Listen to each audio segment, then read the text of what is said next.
बोलिए सूर्य देव भगवान की जय, सच्चिदानंद भगवान की जय, सूर्य नारायण भगवान की जय। कहते हैं जब जब भी पृथ्वी पर अधर्म और संकट की मात्रा अधिक हुई तब तब भगवान ने यहाँ पर अनेकानेक अवतार लिए, जिससे वह पृथ्वी पर बढ़ते हुए पाप का विनाश कर सके और पृथ्वी को बचा सके। अनेकानेक बार भगवान श्री कृष्ण ने इस धरती पर अवतार लिया। इसी के चलते नारायण जी ने एक अवतार सूर्य भगवान का भी लिया और इस सूर्य नारायण भगवान के प्रभाव से आज हमारी पृथ्वी पोषित हो रही है। ये समस्त पृथ्वी सूर्य के प्रकाश से प्रकाशमान होकर हम जीवों का उद्धार करती है और खाने के लिए सब कुछ हम सूर्य की किरणों से ही प्राप्त करते आ रहे हैं। तो चलिए आज हम इस व्रत का महात्म और इस व्रत की कथा श्रवण करते हैं। यह व्रत क्यों रखा जाता है, कैसे रखा जाता है, इसकी विधि क्या है, हम आगे इसका श्रवण कर। रविवार का व्रत 7 दिन व्रत में रहकर भगवान सूर्य की पूजा लाल चंदन तथा लाल पुष्प से करनी चाहिए। अर्घ्य दान आदि के पश्चात सूर्य देव की कथा कहानी सुननी चाहिए। व्रत करने वाले को नमक तेल नहीं खाना चाहिए। इस प्रकार नियम अनुसार व्रत रखने से जैसे हमारे शरीर में जो भी असाध्य रोग हो जाता है, जैसे दाद, खाज, खुजली, कोढ़, आँख में पीड़ा आदि असाध्य रोगों से छुटकारा मिलता है। इस व्रत को रखने से कई प्रकार की हमें शारीरिक कष्ट बहुत ही जल्द आराम पहुंचता है। सुबह सुबह जैसे प्रात वेला में जब सूर्य नारायण का उदय हो रहा हो, उसके बीच जब तक सूर्य नारायण देवता हमारे सर के ऊपर तक ना आ जाए, उसके बीच सूर्य के उदय होने से 10 मिनट के अंदर अंदर जब हम उनको अर्घ्य देते हैं तो हमारे शरीर में बहुत से उनकी किरणों का विस्तार होकर बहुत सारे रोगों का नाश होता है। हमारे अंदर पुष्टि और तंदुरुस्ती आती है और हमें कई प्रकार के शारीरिक रोग दूर होते हैं। जब हम अर्घ्य देते हैं तो उस पानी से जब हम सूर्य नारायण के दर्शन करते हैं तो हमारी आंखों की रोशनी भी तेज होती है। पर यह ध्यान रखना चाहिए कि जब हम अर्घ्य दे रहे हों तो सूर्य नारायण हमारे सिर के ऊपर नहीं होना चाहिए। जब सूर्य उदय हो रहा हो तभी ही हमें अर्घ्य देना चाहिए, तभी ही हमें इसका पूर्ण लाभ मिलता है। तो चलिए हम आगे शुरू करते हैं रविवार की व्रत कथा। एक समय की बात है, एक बुढ़िया का नियम था कि वह प्रति रविवार को प्रातःकाल स्नान आदि करके भगवान को भोग लगाने के बाद भोजन किया करती थी। ऐसा करने से उस पर सदा भगवान की कृपा रहती थी। उसका जीवन सुखपूर्वक बीत रहा था और वह घर में किसी चीज की कमी ना थी।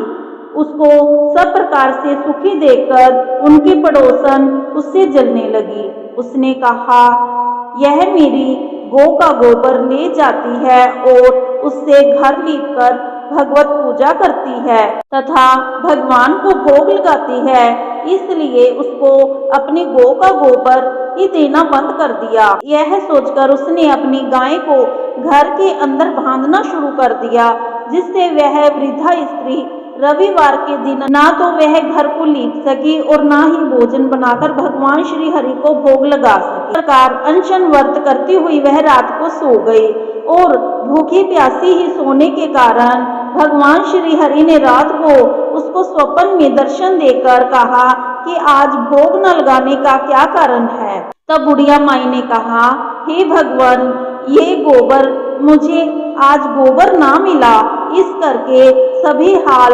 वृतांत कह सुनाया।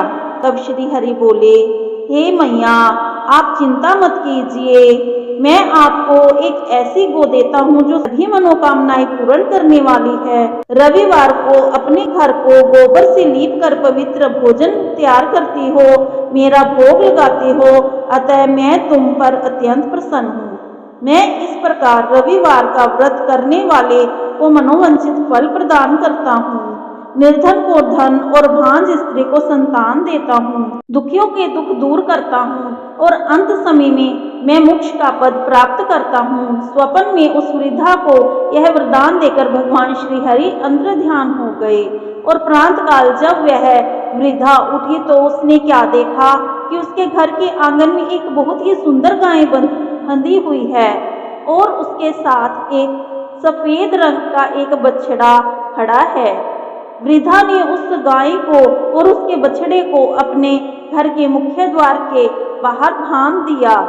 उसके पड़ोसन ने जब यह देखा, घर के बाहर एक अतीब सुंदर और गौर रंग का बछड़ा बंधा हुआ है, तो ईर्ष्या के मारे जल भुन गई। गाय सोने का गोबर दिया करती है, तो वह गोबर को उठाकर ले जाया करती थी और उसके स्थान पर अपनी गाय का दूसरा गोबर रख दिया करती थी। परंतु वृद्धा स्त्री को इस प्रकार कुछ पता न चल सका। जब श्री हरि ने यह देखा कि मेरी भक्तन इस तरह ठगी जा रही है, तो भगवान ने उस दिन सायंकाल को बड़े ही जोर की आंधी चला दी। वृद्धा स्त्री ने उस गाय को अपने घर के अंदर बांध लिया। सुबह उठकर वृद्धा स्त्री ने क्या देखा कि गाय ने सोने का गोबर किया हुआ है, तो वह आश्चर्यचकित रह गई और उसने भगवान की अपार कृपा से बारंबार प्रणाम किया और धन्यवाद किया। उधर पड़ोसन को अब यह सोने का गोबर मिलना बंद हो गया और उसने राजा के पास जाकर इसकी शिकायत कर दी। हे महाराज, हमारे पड़ोस में एक बुढ़िया रहती है, उसके पास एक ऐसी गाय है जिससे यह महल में रहने के लायक है, क्योंकि वह प्रतिदिन सोने का गोबर करती है। उस सोने से आप राज्य में कई काम चला सकते हैं। बुढ़िया को भला इतने सोने की क्या आवश्यकता है। राजा ने बुढ़िया की पड़ोसन की यह बात सुनकर अपने सिपाहियों को आज्ञा दी। वह उस बुढ़िया के घर से जबरदस्ती उस गाय को खोल कर ले आए। सिपाही वृद्धा के घर पहुंचे और बलपूर्वक उस गाय को खोल लिया। राजा ने गाय को अपने महल में बंधवाया और सिपाहियों द्वारा उसकी रक्षा का प्रबंध करवा दिया। राजा को प्रसन्नता के मारे सारी रात नींद न आई। प्रातः काल जब वह सोने का गोबर देखने की आशा लेकर कमरे से गया जहां पर वह गाय बंधी हुई थी, तो उसने क्या देखा कि गोबर का तमाम कमरा बुरी तरह गंदा हो रहा है। यह देखकर राजा को बहुत ही क्रोध आया और उसकी क्रोध की सीमा ना रही। उसने सिपाहियों को उस वृद्धा को बुलाने की आज्ञा दी। सिपाहियों ने बुढ़िया के घर जाकर उसको राजा की आज्ञा सुनाई। तब बुढ़िया ने पूछा, भाई, कल आप मेरे से मेरी गाय को खोलकर जबरदस्ती ले गए थे, आज मेरे लिए क्या आज्ञा है।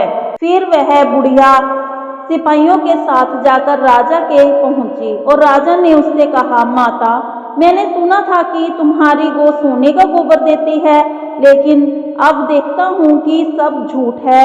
यह क्या किस्सा है, मुझे बताओ। बुढ़िया ने कहा, महाराज, मेरा नियम है कि मैं हर रविवार दिन प्रातःकाल उठकर स्नान आदि करके गौ के गोबर से चौका लीपकर भोजन तैयार करती हूँ और यह भोजन मैं भगवान श्री हरि को भोग लगाती हूँ और फिर मैं खुद भोजन करती हूँ, क्योंकि ऐसा करने से भगवान प्रसन्न होते हैं और सब मनोकामनाएं पूर्ण करते हैं और दुखियों के दुख को दूर करते हैं तथा अंत समय में मुक्ति प्रदान करते हैं। एक दिन मेरी पड़ोसन को मुझसे अपने गौ का गोबर देने में बंद कर दिया, तो इससे मैं अपने घर को लीप ना सकी। मैंने भोजन तैयार ना किया और भगवान को भी भोग ना लगाया और मैंने खुद भी भोजन ना किया। इस प्रकार मैंने रात्रि को भूखी प्यासी ही सो गई। भगवान ने मुझ पर प्रसन्न होकर स्वप्न में दर्शन दिए और प्रातःकाल जब मैं उठी तो मेरे घर के द्वार पर यह गौ और इसके साथ में ये बछड़ा बंधा मिला। इस प्रकार यह सोने का गोबर देती है। परंतु मेरी पड़ोसन ने इसे से भी ईर्ष्या हुई और उसने आपको सूचित कर दिया, जिससे यह गऊ आपके महल में पहुंची। तो राजा ने सारा वृतांत सुनकर उस भगवत भक्त वृद्धा को गऊ लुटा दी और उसका अतीव आदर किया कि पड़ोसन को बुलाया और उसे उचित दंड दिया। इस प्रकार सभी नगर में कि सब लोग रविवार को व्रत किया करो। इस व्रत को करने से सभी मनोकामनाएं पूर्ण होती हैं, सभी रोग कष्ट दरिद्र दूर होते हैं और भगवान की अपार कृपा होती है। तो सभी मिलकर बोलिए सूर्य भगवान की जय। अगर आपको यह कथा अच्छी लगी है तो चैनल को लाइक करो, शेयर करो, सब्सक्राइब करो और कमेंट में लिखो जय श्री नारायण, जय सूर्य भगवान।